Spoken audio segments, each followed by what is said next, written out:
என் சகோதர சகோதரிகளுக்கு அஸ்ஸலாமு அலைக்கும் வரஹ்மத்துல்லாஹி வபரகாத்துஹு. நம் அனைவருக்காகவும் அல்லாஹ்விடத்திலே பிரார்த்தனை செய்தவனாக நவீன யஜூஜ் மோஜூஜ் கொள்கையினுடைய பலங்களையும் பலவீனங்கள் பற்றி அதிகமாக தெரிய விரும்பும் சகோதரர்கள் கீழே டிஸ்கிரிப்ஷனில் மேலதிகமான தகவல்களை பெறலாம். எனவே இது நவீன யஜூஜ் மோஜூஜ் என்ற தொடரினது இறுதி பாகமாகும். எனவே இதற்கு முன்னருள்ள பகுதிகளை பார்க்காத சகோதரர்கள் இந்த இடத்தில் கிளிக் செய்வதன் மூலம் அந்த பகுதிகளை பார்வையிட முடியும். ஏனெனில் அந்த பகுதிகளை பார்த்துவிட்டு வந்தால் இந்த பகுதியை புரிந்து கொள்வதற்கு இலகுவாக இருக்கும். எனவே பிரமிப்பையும் ஆச்சரியத்தையும் ஏற்படுத்தும் பல ஆதாரங்களை ஆராய்வோம். எனவே நவீன யஜூஜ் மோஜூஜ் கொள்கையின் பலங்களை ஒவ்வொன்றாக பார்ப்போம். எனவே முதலாவதாக துல்கர்னைன் மத்திய கிழக்கைச் சேர்ந்த அல்லது பாரசீகத்தைச் சேர்ந்த ஒரு மன்னனாகத்தான் இருக்க வேண்டும். ஏனெனில் அல் குர்ஆன் கூறும், முதலில் மேற்கில் பயணம் செய்து ஒரு கடலை சந்தித்ததும், பின்னர் கிழக்கில் பயணம் செய்து சூரியன் உதிக்கும் இடத்தை அடைந்ததும், அதற்கு பின்னர் இரு மலைகளுக்கிடையே பிரயாணம் செய்தது என்று கூறும் அல் குர்ஆனில் கூறப்பட்டுள்ள இந்த பிரயாணம் புவியியலின் அடிப்படையில் ஒரு பாரசீக மன்னருக்கே பெரும்பாலும் பொருந்தும். அல்லாஹ்வே அறிந்தவன். எனவே அதன் அடிப்படையில் இரண்டாவதாக, உண்மையில் அந்த சுவரை கட்டியவர்கள் யார்? நீங்கள் யோசிக்கலாம், என்ன இந்த கருத்தை பலவீனத்திலும் சொல்லிவிட்டு பலத்திலும் சொல்கிறாரே என்று. காரணம், அப்படிப்பட்ட ஒரு மிகச் சுவாரஸ்யமான ஒரு செய்தி இதனுள் ஒளிந்திருக்கின்றது. நாம் சுவர் கட்டப்பட்ட காலத்தை கணிக்க மனிதர்களால் இரும்பு பயன்படுத்தப்பட்ட காலத்தை ஆராய்ந்தோம். கிறிஸ்துவுக்கு முன் 1200 வருடங்களின் பின்னரே மனிதர்களால் இரும்பு பயன்படுத்தப்பட்டது. காரணம், அந்த காலகட்டத்தில் தான் மனிதன் எப்படி இரும்பை பயன்படுத்துவது என்ற அறிவை பெற்றான். எனவே அல்லாஹு ஆலம், நாம் அந்த காலகட்டத்திலிருந்து வரலாற்றை ஆய்வு செய்ய துவங்கிய பொழுது மகாசைரஸின் காலகட்டத்தில் காக்கசஸ் மலைத்தொடரின் வடக்கு பகுதியில் வாழ்ந்த மக்கள் சிதியர்கள் என்பதை பார்த்தோம். எனவே அந்த காலகட்டத்தில் சிதியர்களை பற்றி 2 கருத்துக்களை பார்த்தோம். அதாவது, சிதியர்கள் பலஸ்தீனத்தையும் எகிப்தையும் தாக்கினார்கள் என்று ஒரு கூட்டத்தாரும், தாக்கவில்லை என்று கூறுவோரும் இருக்கிறார்கள் என்பதை பார்த்தோம். ஆனால் வரலாற்று ஆய்வுகள் அவர்கள் தாக்கினார்கள் என்றே கூறுகின்றது. அதாவது, கிறிஸ்துவுக்கு முன் 645 பிறகு மத்திய கிழக்கிலே இருந்த மெதியன் பேரரசை சிதியர்கள் தாக்கினார்கள் என வரலாற்று ஆசிரியர் ஹெரோடோட்டஸ் கூறுகின்றார். எனவே இங்கு சாதாரணமாக வைத்துக் கொள்வோம், சிதியர்கள் காக்கசஸ் மலைத்தொடரை தாண்டி மத்திய கிழக்கினுள் நுழைந்தார்கள் என. இதில் வேடிக்கை என்னவென்று தெரியுமா? இவர்கள் இப்படி நுழைந்தது மகாசைரஸ் பிறந்ததற்கு பிறகல்ல, அவர் பிறந்ததற்கு முன். சிதியர்கள் மத்திய கிழக்கினுள் நுழைந்தது கிறிஸ்துவுக்கு முன் 645 பிறகு. ஆனால் மகாசைரஸ் பிறந்தது கிறிஸ்துவுக்கு முன் 530. அதாவது சிதியர்களின் படையெடுப்புக்கு பிறகு சுமார் 115 வருடங்களுக்கு பின்னரே மகாசைரஸ் பிறந்தார். எனவே அதுவரை அந்த சுவர் இன்னும் கட்டுப்படவில்லை என்பது இங்கே உறுதியாகின்றது. அது மட்டுமல்ல, கிறிஸ்துவுக்கு முன் 8 தொடக்கம் 6ஆம் நூற்றாண்டு வரையான காலப்பகுதிகளில் பாரசீக பகுதிகளிலே வாழ்ந்த மதியன் மக்கள் எம்னாயர்கள் பேசிய இண்டோ யூரோப்பியன் மொழியை பேசியிருக்கிறார்கள். எனவே இதிலிருந்து தெளிவாக தெரிகிறது, சைரஸ் பிறப்பதற்கு முன்னிருந்தே அந்த காலகட்டத்தில் சிதியர்கள் மத்திய கிழக்கினுள் நுழைந்திருக்கிறார்கள், அவர்களின் கலாச்சாரம் மற்றும் மொழிகளை பரப்பியிருக்கிறார்கள் என்பது இங்கே உறுதியாகின்றது. இப்போ மகாசைரஸ் பிறந்ததற்கு பிறகு சிதியர்கள் மத்திய கிழக்கினுள் நுழைந்தார்கள் என்பதை உறுதிப்படுத்திவிட்டால் இந்த கொள்கை சுக்குநூறாய் போய்விடும். ஆனால் இப்பொழுது வரலாறு என்ன கூறுகின்றது என்பதனை ஆராய்வோம். எனவே நான் படித்து ஆராய்ந்த வரலாறுகளின் அடிப்படையில் அடுத்த சிதியர்களின் படையெடுப்பு மகாசைரஸின் காலத்தில் நடக்கவில்லை. அடுத்த படையெடுப்பு மகா டேரியஸின் காலத்தில் நடந்தது. அதை பற்றி பார்ப்போம். கிறிஸ்துவுக்கு முன் 513 மகா டேரியஸின் காலகட்டத்தில் ஆக்கிமீடியன் பேரரசை, அதாவது பாரசீக பேரரசை சிதியர்கள் தாக்கினார்கள். எனவே பேரரசை தாக்கிய சிதியர்களை அவர்களின் குடியிருப்புகள் வரை துரத்தி சென்றார் மகாடேரியஸ். இங்கு கேள்வி என்னவெனில், சிதியர்கள் மத்திய கிழக்கினுள் எப்படி நுழைந்தார்கள்? அவர்கள் காக்கசஸ் மலைத்தொடரின் மூலம் நுழைந்தார்களா, அல்லது அவர்கள் துருக்கியின், இந்த படத்தில் காட்டப்பட்டிருப்பது போல துருக்கியின் இந்த பகுதியினூடாக நுழைந்தார்களா? கவலையான விடயம் என்னவெனில், இதற்கு பதில் தெரியாது. நான் இதுவரை படித்து ஆராய்ந்த வரலாறில் எந்த பகுதிகளிலும் அவர்கள் எதன் மூலம் நுழைந்தார்கள் என்று குறிப்பிடப்படவே இல்லை. எனவே நண்பிற்கினிய அல்லாஹ்வின் நல்லடியார்களே, நீங்கள் உங்களுக்கு தெரிந்த வரலாற்று ஆசிரியர்களிடமோ அல்லது நீங்களே இது பற்றி ஆராய்ந்து இதற்கான பதிலை தேடுங்கள். அந்த ஒரு பதில் போதும் அனைத்தையும் புரட்டி போட. அடுத்ததாக மகாடேரிய சிதியர்களை துரத்தி செல்லும் போது அவர் ஏன் துருக்கியின் வழியாக துரத்தி சென்றார்? சிதியர்களின் குடியிருப்புகள் காக்கசஸ் மலைத்தொடருக்கு சற்று மேலேதான் உள்ளது. புகைப்படத்தில் காட்டப்பட்டிருப்பது போல இந்த பகுதிகளில்தான் சிதியர்கள் வாழ்ந்தார்கள். எனவே ஏன் மகாடேரியஸ் அவர்களை ஐரோப்பாவின் பகுதிகளின் ஊடாக துரத்தி சென்றார்? சரி, பரவாயில்லை, சிதியர்கள் ஐரோப்பாவினூடாக தப்பிச் சென்றதால் மகாடேரியஸும் அவர்களை அதன் வழியாக துரத்தி சென்றார். ஆனால் சிதியர்களின் குடியிருப்புகளினுள் ஆழமாக துரத்தி சென்ற, அதாவது படத்தில் காட்டியிருப்பது போல சிதியர்களின் பகுதிகளினுள் இவ்வளவு தூரம் ஆழமாக பயணம் செய்த மகாடேரியஸ் ஏன் மறுபடியும் அவர் வந்த வழியிலேயே சென்றார்? அவர் இலகுவாக காக்கசஸ் மலைத்தொடரை தாண்டி அவர் பாரசீக பகுதிகளினுள் நுழைந்திருக்கலாம். அப்படி செய்வதை தடுத்தது எது? அவர் காக்கசஸ் மலைத்தொடர் வழியாக நுழைவதை தடுத்தது எது? அதற்கான உண்மையான காரணம் என்ன? அல்லாஹ் நம்மை பார்த்து கொண்டிருக்கிறான், உண்மையைத்தான் சொல்ல வேண்டும். அவரை தடுத்தது காக்கசஸ் மலைத்தொடருக்கு மத்தியில் அமைந்திருக்கும் அந்த சுவரா, அல்லது மேலும் முன்னேறினால் சிதியர்களால் தாக்கப்படுவோம், எனவே வந்த வழியில் பாதுகாப்பாக செல்வோம் என்ற காரணமா, அல்லது இந்த இரண்டு காரணங்களுமா? அல்லாஹ்வே அறிவான். நான் படித்த வரையில் வரலாற்றில் பதில் இல்லை. எனவே நண்பர்களே, இதையும் உங்கள் தேடலில் இணைத்துக் கொள்ளுங்கள் இன்ஷா அல்லாஹ். இருந்தாலும் இந்த நிகழ்வுகள் காக்கசஸ் மலைத்தொடருக்கு மத்தியில் ஒரு சுவர் இருந்திருக்கலாம் என்ற எண்ணத்தை அதிகரிக்கின்றது. இப்பொழுது தர்பந்தில் தடுப்புச் சுவர் கட்டப்பட்டதற்கான ஆதாரங்களை பார்ப்போம். கிறிஸ்துவுக்கு முன் 3ஆம்-4ஆம் நூற்றாண்டிலிருந்தே அந்த பகுதியில் சிதியர்களை தடுப்பதற்காக தடுப்புச் சுவர்கள் மற்றும் கட்டுமானங்கள் கட்டப்பட்டிருப்பதற்கான ஆதாரங்கள் கிடைக்கப்பெற்றுள்ளது. இது வரலாற்று ஏடுகளில் பதியப்பட்டிருப்பதாக யுனெஸ்கோ அமைப்பு கூறுகின்றது. உதாரணமாக கிரேக்க மற்றும் ரோமர்கள் அந்த பாதுகாப்பு அரண்களை அல்பானியன் கேட், அல்பானியன் கதவு என்று அழைத்தனர். அது மட்டுமல்ல, புராதன ஆர்மேனியர்கள் கூட அந்த பாதுகாப்பு அரணை சோல் அல்லது சோர் என்று அழைத்தனர். தர்பந்த் பகுதியில் சுமார் 3000 வருடங்களுக்கு முன்னரே மக்கள் குடியேறி வாழ்ந்து கொண்டிருந்தாலும் கூட கிறிஸ்துவுக்கு முன் 6ஆம் நூற்றாண்டிலேயே தர்பந்த் ஆனது காஸ்பியன் கேட் என கிரேக்க புவியியலாளரான ஹெகடேயஸ் என்பவரால் குறிப்பிடப்பட்டுள்ளது. ஆம், கேஸ்பியன் கேட், கேஸ்பியன் கதவு என்பது கிறிஸ்துவுக்கு முன் 6ஆம் நூற்றாண்டிலேயே முதலில் குறிப்பிடப்பட்டுள்ளது. எனவே கிறிஸ்துவுக்கு முன் 6ஆம் நூற்றாண்டில்தான் அல்லாஹு ஆலம் பெரும்பாலும் அந்த சுவர் கட்டப்பட்டிருக்கும். எனவே கிறிஸ்துவுக்கு முன் 6ஆம் நூற்றாண்டு என்பது கிறிஸ்துவுக்கு முன் 600ஆம் ஆண்டிலிருந்து கிறிஸ்துவுக்கு முன் 501ஆம் ஆண்டு வரையான காலப்பகுதிகளாகும். எனவே இந்த காலப்பகுதிகளில் வாழ்ந்த புகழ் பெற்ற வலிமை வாய்ந்த அரசர்களால் தான் அந்த சுவர் கட்டப்பட்டிருக்கும். எனவே யார் அந்த சுவரை கட்டியிருப்பார்கள்? ஆம், அந்த காலகட்டத்தில் மிகவும் சக்தி வாய்ந்தவர்களாகவும் மிகவும் பிரபல்யமான மன்னர்களாகவும் இருந்தவர்கள் இருவர். ஒன்று மகா சைரஸ், 2 மகாடேரியஸ். மேலும் தர்பந்திலுள்ள அதன் சுவர்களையும் அதன் பாதுகாப்பு அரண்களையும் கிறிஸ்துவுக்கு முன் 5ஆம் நூற்றாண்டில் வாழ்ந்த கிரேக்க வரலாற்று ஆசிரியரான ஹெரோடோட்டஸ் பல ஆதாரங்களை தந்து சுட்டிக்காட்டி இருக்கின்றார். இன்னும் ரோமானிய தளபதியான போம்பேயும் கூட அங்குள்ள பாதுகாப்பு அரண்களை உறுதிப்படுத்தி இருக்கிறார்.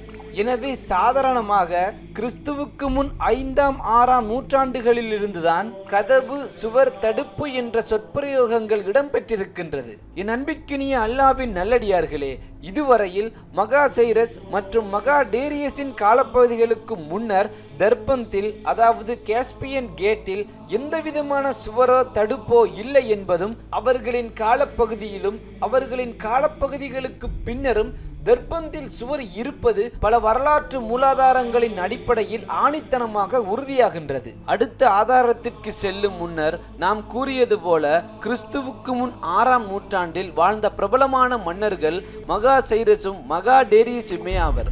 எனவே இவர்களை போன்ற புகழ்பெற்ற மன்னர்களால் தான் அந்த சுவர் கட்டப்பட்டிருக்கும் என்று கூறினோம். ஆனால் இவர்கள் இருவரில் எவர் கட்டினார் அல்லது மூன்றாவதாக இன்னொருவர் கட்டினாரா என்று நாம் உறுதியாக கூற முடியாது. ஏனென்றால் அந்த சுவர்கள் அவர்களின் காலத்தில் கட்டப்பட்டிருந்தாலும் கூட அந்த சுவரையும் இவர்களையும் உறுதியாக இணைக்கின்ற ஒரு ஆதாரம் கூட இல்லை. ஒருவேளை அல்லாஹு ஆலம் இவர்கள் கட்டியிருக்கலாம் என கூறலாம். சரி, யார் கட்டினால் என்ன? கட்டப்பட்ட அந்த சுவர்கள் கல்லால் தானே கட்டப்பட்டுள்ளது. அல் குர்ஆன் கூறுவதை போல இரும்போ செம்போ பயன்படுத்தப்படவில்லையே என்ற கேள்வியை நீங்கள் கேட்கலாம். எனவே வாருங்கள் அடுத்த விடயத்திற்கு போவோம். ஆம், தர்ப்பத்தில் உள்ள சிதைவுகளினதும் கட்டடங்களினதும் அடிப்படையில் அவைகளில் எந்த இரும்பும் எந்த செம்பும் இல்லை என்பது உண்மைதான். ஆனால் நம் வரலாறை இன்னும் உற்று நோக்கினால் எமக்கு என்னென்ன ஆதாரங்கள் கிடைக்க பெற்றிருக்கின்றது என்பதனை இப்பொழுது பார்ப்போம். உண்மையில் தார்பேண்ட் எனும் வார்த்தை பாரசீக வார்த்தையாகும். இந்த வார்த்தையின் அர்த்தமே க்ளோஸ்ட் கேட், அடைக்கப்பட்ட கதவு என்பதாகும். இப்படி எந்த கலாச்சார மக்கள் தர்ப்பணத்தின் பெயரை பயன்படுத்தினாலும் அவர்களின் வார்த்தைகளில் கேட் என்ற வார்த்தை ஒளிந்து கொண்டிருக்கும். உதாரணமாக கிரேக்க மற்றும் ரோமர்கள் அல்பானியன் கதவு என்றும் அரபுகள் கதவுகளின் கதவு என்றும் அழைத்தார்கள். ஆனால் துருக்குகள், ஆம், நாம் ஆரம்பத்திலிருந்தே பேசிக்கொண்டிருக்கும் அதே துருக்கியர்கள் தான். எனவே துருக்கியர்களின் மொழியில் இந்த பாதுகாப்பு அரணை என்னவென்று கூறி அழைத்தார்கள் என்பதை பார்த்தபோது நான் அதிர்ந்து போனேன். துருக்கியர்கள் தர்ப்பந்தை தெமிர் கெப என்ற வார்த்தையால் அழைத்தார்கள். அதன் அர்த்தம் இரும்பு கதவு.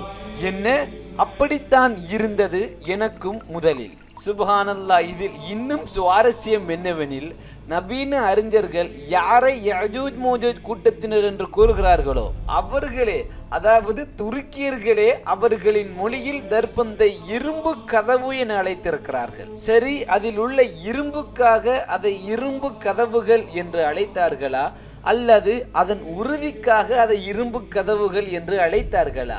இல்லை, இந்த இரண்டு காரணங்களுக்காகவும் அப்படி அழைத்தார்களா? அல்லாஹ்வே அறிந்தவன். இந்த பாரசீக வார்த்தையான தார்பேண்டில் இந்த பேண்ட் எனும் வார்த்தைக்கு தடுப்பு, தொடர்பாடல் போன்று பல அர்த்தங்கள் உள்ளன. இன்னும் குறிப்பாக அதற்கு இன்னும் ஒரு அர்த்தமும் உள்ளது. அது என்னவென்றால் சிவப்பு நிறம். எனவே தார் என்றால் கதவு, பேண்ட் என்றால் சிவப்பு. எனவே சிவப்பு கதவு என்று பொருள்படும். ஆம், சிவப்பு என்பது செம்பினதும் இரும்பினதும் நிறம். எனவே அல்லாஹ்வே அறிந்தவன், ஒருவேளை அவர்கள் ஒரு சிவப்பு கதவை கண்டதால் தான் அப்படிப்பட்ட ஒரு பெயரை வைத்தார்களோ என்னவோ.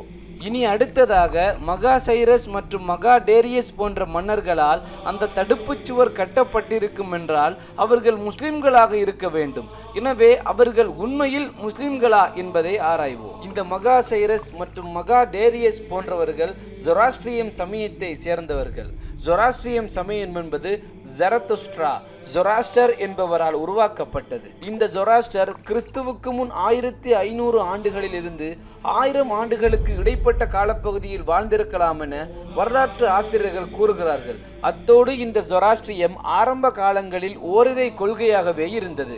அதாவது இந்த மகா சைரஸ் மற்றும் மகா டேரியஸ் போன்றவர்களின் காலகட்டத்தில் அது ஓரிரை கொள்கையாகவே இருந்தது. அதற்கு பின்னர் வந்தவர்கள் வழிகேட்டில் சென்றார்கள், ஏனைய எல்லா மதங்களையும் போல.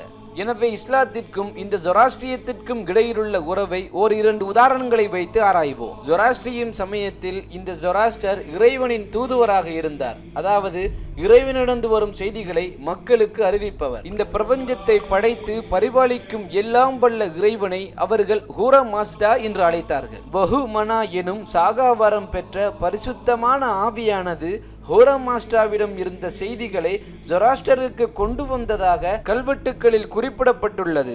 இந்த பஹுமனா எனும் நல்ல ஆவியை எல்லாவற்றையும் படைத்த ஹோராமாஸ்டா தான் படைத்தார் என அவர்களின் ஆதாரங்கள் கூறுகின்றது. அது மட்டுமல்ல, தீய காரியங்களையும் குழப்பத்தையும் செய்து மக்களை வஞ்சிக்கும் தீய சக்திக்கு அவர்கள் அஹிர்மான் என்று கூறுகிறார்கள். இந்த குழப்பத்தை மட்டும் விளைவிக்கும் இந்த அஹிர்மான் என்ற தீய ஆவியானது நல்லதை மட்டும் செய்யும் புஹுமனா என்ற பரிசுத்த ஆவிக்கு எதிரானது எனவும் கூறுகிறார்கள். எனவே இப்பொழுது உங்களுக்கு நன்றாக புரிந்திருக்கும் எப்படி அல்லாஹ்வுடைய தூதர் ஸல்லல்லாஹு அலைஹி வஸல்லம் அவர்களுக்கு அல்லாஹ் அஸ்ஸ வ ஜல்லிடமிருந்து ஜிப்ரீல் அலைஹிஸ்ஸலாத்து வஸலாம் அவர்கள் செய்திகளை கொண்டு கொண்டு வந்தார்களோ அது போலவே இதுவும் இருந்தது என்பதில் சந்தேகமில்லை. இதை பற்றி இன்னும் அதிகமாக பேசிக்கொண்டே இருக்கலாம், ஆனால் அதற்கு நேரம் இடமளிக்காது. எனவே இறுதியாக சைரஸ் சிலிண்டர் மூலாதாரத்தின் அடிப்படையில் மகாசைரஸ் மெசொப்பொத்தேமிய நாகரிகத்தின் மிகப்பெரிய நகரமாகிய பாபிலோன் நகரை எந்த இரத்தமும் சிந்தாமல் சமாதானமாக கைப்பற்றினார். அவர் கைப்பற்றிய அந்த சந்தர்ப்பத்தில் மர்துக் தேவனை போற்றி புகழ்ந்தார். எல்லாம் வல்ல இறைவனை பாபிலோனில் மர்துக் தேவன் என அழைத்தார்கள். அதுபோல மகா டேரியஸும் கூட அவர்களின் கல்வெட்டுக்களில் ஹூரா மாஸ்டாவை போற்றி புகழ்ந்திருக்கிறார்கள். எனவே இந்த ஆதாரங்கள் போதும் அந்த காலகட்டத்தில் அவர்கள் முஸ்லிம்களாக இருந்ததோடு அவர்களுக்கு பின்னர் வந்த மக்களே வலித வரிச்சென்றார்கள். இன்னும் ஒரு முக்கியமான விடயம், மகாசைரஸ் பாபிலோனை கைப்பற்றிய போது அங்கிருந்த யூதர்களை சுதந்திரமாக விடுவித்தார். எனவே பைபிளிலும் கூட அவரை பற்றி போற்றி புகழ்ந்திருக்கிறார்கள். அடுத்ததாக அந்த சுவர்களுக்கு அப்பால் இதுவரை இந்த உலகத்தில் வாழ்ந்து மரணித்த கொள்ளை கூட்டங்களில் அதிபயங்கரமான கொள்ளை கூட்டம் அங்கேதான் வாழ்ந்து மரணித்தார்களா என்ற கேள்வியை எழுப்பினால் ஆம். நாம் முன்னைய பதிவுகளில் பார்த்தது போல இந்த சிதியர்களின் முன்னோர்கள் தான் எம்னாயர்கள். இந்த எம்னாய கொள்ளை கூட்டம் என்பது இந்த மனித குல வரலாற்றிலேயே பயங்கர கொள்ளைக்கார கூட்டம் என்பது அகழ்வாராய்ச்சிகள் மூலம் உறுதிப்படுத்தப்பட்டுள்ளது. இதற்கு பட்டுப்பாதையும் கூட ஒரு உதாரணம். ஏனென்றால் சைனாவிலிருந்து ஐரோப்பாவிற்கு ஒரே நேர்கோட்டில் இந்த பட்டுப்பாதை செல்லாமல் பக்தாத், டமஸ்கஸ், இஸ்தான்புல் போன்ற நகரங்கள் வழியிலாக சென்றது. காரணம், சைனாவிலிருந்து ஐரோப்பாவிற்கு ஒரே கோட்டில் பயணித்தால் அந்த ஸ்டெப் புல்வெளியில் வாழ்கின்ற கொள்ளைக்கார கூட்டம் அவர்களை கொன்று அவர்களின் பொருட்களை சூறையாடி விடுவார்கள் என்பதனால். எனவே அடுத்ததாக இந்த கொள்ளைக்கார கூட்டத்தினருக்கும் வெள்ளைக்காரர்களுக்கும் ஏதாவது சிறிய அளவிலாவது சம்பந்தம் இருக்குதா என்று ஆராய்ந்த போது டிஎன்ஏயின் அடிப்படையில் இன, மொழி, கலாச்சார தொடர்பு மிக அதிகளவாகவே இருந்தது என்பதை பார்த்தோம். அடுத்து குழப்பம் விளைவித்தல். ஆம், ஹதீஸ்களிலும் அல் குர்ஆனிலும் கூறப்பட்டிருப்பது போல இந்த யாஜூஜ் மோஜூஜ் கூட்டத்தினர் குழப்பம் விளைவிக்கக்கூடியவர்களாக இருப்பார்கள். எனவே அதன் அடிப்படையில் எம்னாயர்களும் அவர்களின் சந்ததியினரும் இன்றைய நாள் வரையிலும் குழப்பம் விளைவிக்கக்கூடியவர்களாகவே இருக்கின்றார்கள். யாஜூஜ் மாஜூஜ் கூட்டத்தினர் மனிதர்களே.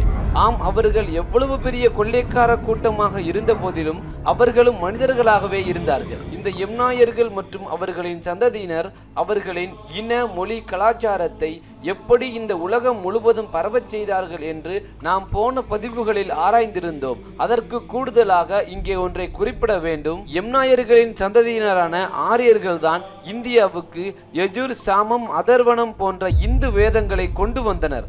எனவே அவர்களுக்கும் மதம் உண்டு. அடுத்ததாக மிகவும் சுவாரஸ்யமானதும் பிரமிக்க வைக்கும் ஒரு வரலாற்று நிகழ்வு.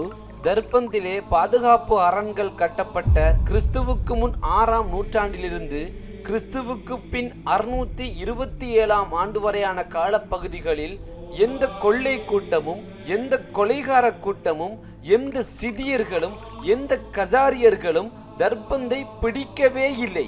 ஆனால் என் அன்பிற்கினிய அல்லாவின் நல்லடியார்களே, கிறிஸ்துவுக்கு பின் 627ஆம் ஆண்டில் கசாரிய மன்னனான டாங் யங்ஹூ என்பவரால் அது பிடிக்கப்பட்டது.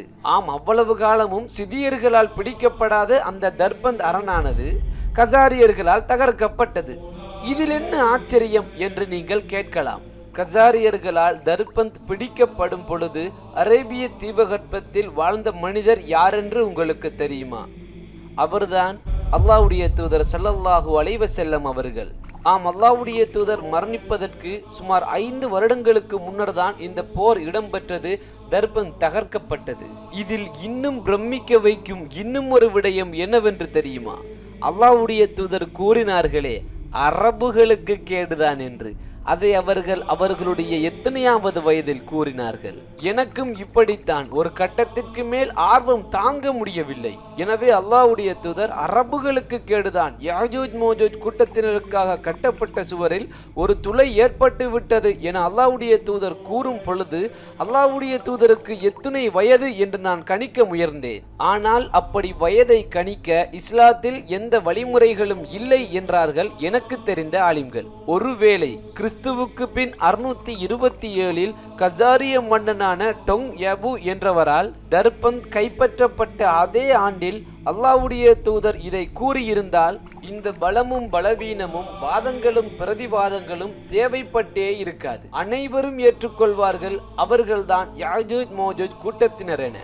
ஆனால் அல்லாஹ்வே அறிந்தவன். அப்படி கணிக்க வழிமுறைகள் இல்லை. ஆனால் என் அன்பிற்கினிய சகோதர சகோதரிகளே, நீங்கள் உங்களுக்கு தெரிந்த ஆலிம்களிடமோ அல்லது வரலாற்று ஆசிரியர்களிடமோ இதை பற்றி கேட்டு பாருங்கள். அல்லாஹ்வுடைய தூதர் அரபுகளுக்கு கேடுதான் என்ற ஹதீஸை சொல்லும் பொழுது அவர்களுக்கு எத்துணை வயது என்பதை கணிக்க முயற்சி செய்து பாருங்கள். இன்ஷா அல்லாஹ். இதுவரை 3 கேள்விகளுக்கு நீங்கள் எனக்கு பதில் தர வேண்டும், மறந்துடாதீங்க. அடுத்து இன்னும் ஒரு முக்கியமான விடயத்தையும் கூறியாக வேண்டும். தர்பந்தில் உள்ள சுவர்களை முதலாவதாக கட்டியது துல்கர்னைனாக இருந்தாலும் கூட காலத்திற்கு காலம் அந்த பாதுகாப்பு அரண்கள் பல மன்னர்களாலும் மீள்கட்டமைப்பு செய்யப்பட்டிருக்கின்றது. பல கட்டடங்களும் புதிதாக கட்டப்பட்டிருக்கின்றது. உதாரணமாக கிறிஸ்துவுக்கு பின் 570 ஷா ஹுஸ்ரோ என்ற பாரசீக மன்னனால் தர்பந்திலுள்ள பாதுகாப்பு அரண்கள் மீள்கட்டமைப்பு செய்யப்பட்டது, புதிதாகவும் கட்டப்பட்டது. மேலும் அவருக்கு முன்னர் பாரசீக மன்னனான ஷா யாஷ்டேகட் என்பவரால் கிறிஸ்துவுக்கு பின் 439 457 ஆண்டு வரையான காலப்பகுதிகளில் தர்பந்திலுள்ள கோட்டைகளும் சுவர்களும் அவருக்கு முன்னர் உள்ள மன்னன் கட்டிய அடித்தளத்தின் மேல் கட்டப்பட்டது. இதிலிருந்து ஒன்று தெளிவாக புரிகிறது.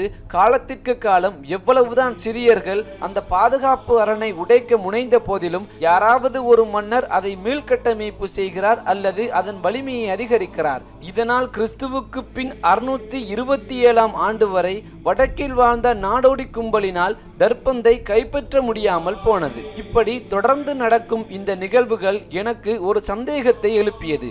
எனவேதான் ஒரு ஹதீஸுடன் இந்த ஆதாரங்களை ஒப்பிட்டு பார்த்தேன். ஒவ்வொரு நாளும் யாஜூஜ் மோஜூஜ் கூட்டத்தினர் அந்த சுவரை தோண்டி துளையிடுவார்கள். ஆனால் அந்த நாளின் இறுதியில் இப்பொழுது நிறுத்திவிடுவோம், நாளை வந்து தோண்டுவோம் என அவர்களுக்கு தலைமை வகிப்பவர் கூறுவார். எனவே அவர்கள் நாளை வந்து பார்த்ததும் தோண்டுவதற்கு முன்னர் எப்படி புதிதாக இருந்ததோ அப்படியே மாறிவிடும். இப்படியே அவர்கள் செய்து கொண்டிருப்பார்கள். எதுவரை என்றால் அவர்கள் தோண்டி முடித்துவிட்டு செல்லும் போது இன்ஷா அல்லாஹ், அல்லாஹ் நாடினால் நாளை வந்து தோண்டுவோம் என்று கூறிவிட்டு செல்வார்கள். எனவே அடுத்த நாள் வந்து பார்த்ததும் நேற்றைய தினம் எப்படி விட்டு சென்றார்களோ அப்படியே இருக்கும். இந்த ஹதீஸுக்கு நாம் முன்னர் கூறிய எல்லா விடயங்களும் பொருந்தாவிட்டாலும் கூட அல்லாஹ் மீண்டும் மீண்டும் அந்த சுவரை பழைய நிலைமைக்கு கொண்டு வருவதென்பது ஒருவேளை மன்னர்கள் அந்த சுவரை புனர் நிர்மாணம் செய்வதை குறிக்கலாம். அல்லாஹ்வே அறிந்தவன். இது என்னுடைய கருத்து என்பதால் இதை பலவீனமானதாகவே கருதுங்கள். எனவே அடுத்ததாக வரலாறும் ஆராய்ச்சிகளும் அகழ்வாராய்ச்சிகளும் துல்லியமாக பொருந்துகின்றது. காக்கசஸ் மலைத்தொடரின் வடக்கு பகுதியில் பல்லாயிரம் வருடங்களுக்கு முன்னர் எப்படி ஒரு கொள்ளை கூட்டம் வாழ்ந்தார்கள், அவர்கள் இந்த உலகம் முழுவதும் எப்படி பரவினார்கள், அவர்களின் இன, மொழி, கலாச்சார, DNA தொடர்புகள் இந்த உலகம் முழுவதும் எப்படி செல்வாக்கு செலுத்துகின்றது போன்ற தகவல்கள் அல் குர்ஆனிலும் ஹதீஸிலும் யாஜூஜ் மோஜூஜ் கூட்டத்தினர் தொடர்பாக கூறப்படும் தகவல்களுக்கு துல்லியமாக பொருந்துகின்றது. அடுத்து இந்த நவீன யாஜூஜ் மோஜூஜ் கொள்கைக்கு அநேக ஹதீஸ்கள் பொருந்துகின்றது. யாஜூஜ் மோஜூஜ் கூட்டத்தினர் எல்லா உயரங்களையும் கைப்பற்றுவதாக இருக்கட்டும், அவர்களுக்கு பயந்து மக்கள் கோட்டைகளிலும் ஊர்களிலும் ஒளிந்து கொள்வதாக இருக்கட்டும், அவர்கள் உலகம் முழுவதும் குழப்பம் விளைவிப்பதாக இருக்கட்டும், அவர்கள் உலகின் தண்ணீரை உறிஞ்சிவிடுவதாக இருக்கட்டும், இப்படி அநேகமான ஹதீஸ்கள் இந்த நவீன யாஜூஜ் மோஜூஜ் கொள்கைக்கு பொருந்துகின்றது. அடுத்து அல் குர்ஆன் வசனங்களும் பொருந்துகின்றது. துல்கர்னைனுடைய பயணம், அவர் கட்டிய சுவர் மற்றும் அது தொடர்பான தகவல்களும் யாஜூஜ் மோஜூஜ் கூட்டத்தினர் இந்த உலகின் எல்லா உயரங்களையும் கைப்பற்றி இந்த உலகம் முழுவதும் பரவி விடுவார்கள் போன்ற வசனங்களும் பொருந்துகின்றது. இறுதியாக சிறந்ததை கொண்டு வாருங்கள். ஆம், அறிவியலில் குரங்கிலிருந்து மனிதன் வந்தான் என்ற கூர்ப்பு கொள்கையை அதிகமான விஞ்ஞானிகள் எதிர்க்கிறார்கள். அது தவறு எனவும் கூறுகிறார்கள். ஆனால் இன்று வரையிலும் அறிவியலை படிப்பவர்களாகட்டும் அல்லது இந்த உலகின் எந்த பல்கலைக்கழகமாகட்டும் இதைத்தான் அவர்கள் கற்பிக்கிறார்கள்.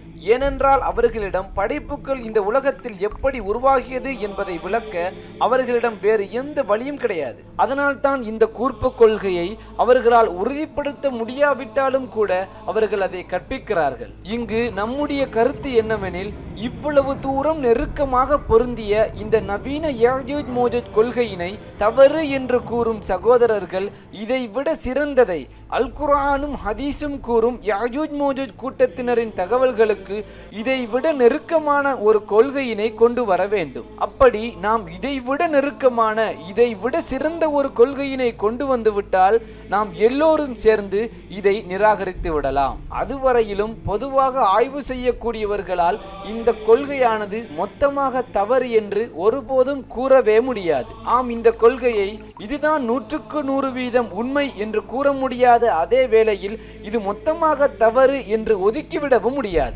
ஏனெனில் அனைத்தையும் அறிந்தவன் அல்லாஹ் ஒருவனே, அல்லாஹு அஅலம். எனவே இறுதியாக என் முடிவை இவ்வளவு காலமும் கேட்டுக்கொண்டிருந்த சகோதரர்களுக்காக என் முடிவை கூறுகின்றேன். இஸ்லாத்தில் என் கருத்தை சொல்லும் அளவுக்கு நான் ஒன்றும் அவ்வளவு பெரிய அறிவாளி இல்லை. நான் இஸ்லாத்தை படிக்கும் சாதாரணமானவன். நான் என் தன்னடக்கத்திற்காக இதை கூறவில்லை, அதுதான் உண்மை. எனவே இது சம்பந்தமாக உலக அறிஞர்கள் கூறிய கருத்துக்களில் எனக்கு எது பிடித்திருந்ததோ அதையே கூறுகின்றேன். அதாவது யஜூஜ் மோஜூஜ் கூட்டத்தினர் மறைக்கப்பட்டோ அல்லது வேறு மிருகங்களோ இல்லை, அவர்களும் நம்மளை போன்ற மனிதர்கள் தான். மேலும் பெரும்பாலான ஆதாரங்கள் பொருந்துவதால் அவர்கள் வெள்ளைக்காரர்களாக இருக்கலாம். ஆனாலும் 100% உறுதியாக கூறவே முடியாது. அல்லாஹு அஅலம், அல்லாஹ்வே அறிந்தவன்.